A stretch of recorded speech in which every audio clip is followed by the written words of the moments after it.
Good morning. Today I wanted to talk to you about spelling UC level D. I'm going to do a flip through for you so you can see what it looks like inside. Let's start with the instruction manual.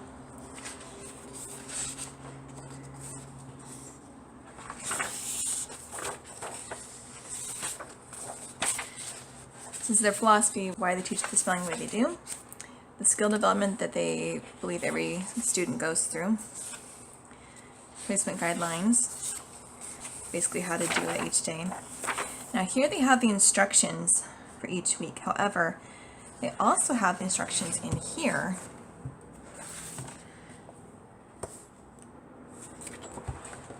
written up on top. So I don't ever really use this part. I might look at the first couple weeks just to kind of get used to it if I'm starting a new book or haven't done it for a while. Okay, now chunking. So in this curriculum, they have the student find chunks like the OO or the EW, whatever, and they mark it in the same corresponding color. So vowel chunks are yellow in all the books. Consonants are always blue, bossy R chunks always purple, etc., etc. Tricky Y guys are green and silent letters are in orange. Now in the book, they'll have the square here, but they don't have squares for tricky Y guys for green and silent letters in orange. See, they'll have multiple squares like this, but they won't have the other two. So if you do have a tricky Y guy or a silent letter, they'll be up here in the instructions. So you need to make sure you read the instructions each week so that your child is actually chunking everything that they need to. Now this level is a little different than the other levels that we've done. This is the first time we're doing level D. So this one's going to have 2 dictations. Normally they have 1 dictation at the end of the week, and each day of the week is designated with a letter, so it's A, B, C, D, E. All the previous levels, D was like draw a picture and write a little story that goes with it, but this one has 2 levels of dictation. So the first level, or the first day of dictation, you're gonna give the kid help spelling if they need it. The second day, you want the child to try and spell without help, just to stretch their mind a little bit. And there's more instructions in here. And frequently asked questions. So here are the dictation chunks, the same ones you do in here.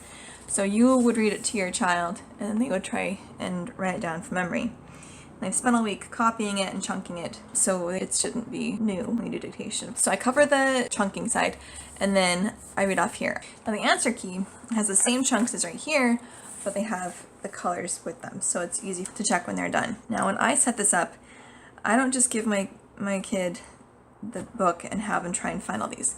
We started doing that initially, and it took forever. So what I'll do is I'll come in here, and I'll say, okay, so there's 12 chunks.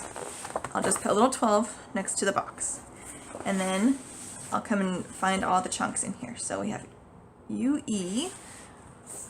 You can see everything at the same time. Let's see, UE, and I'll circle that one. And then the next one I see is EY.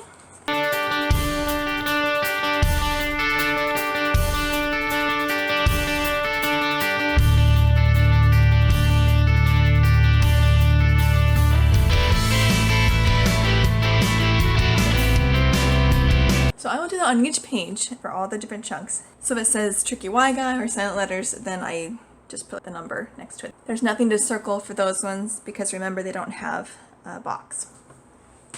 Now this does take a while, but it makes it so much easier for school. So I usually just do it when we watch TV in the evenings because TV doesn't really take a lot of concentration.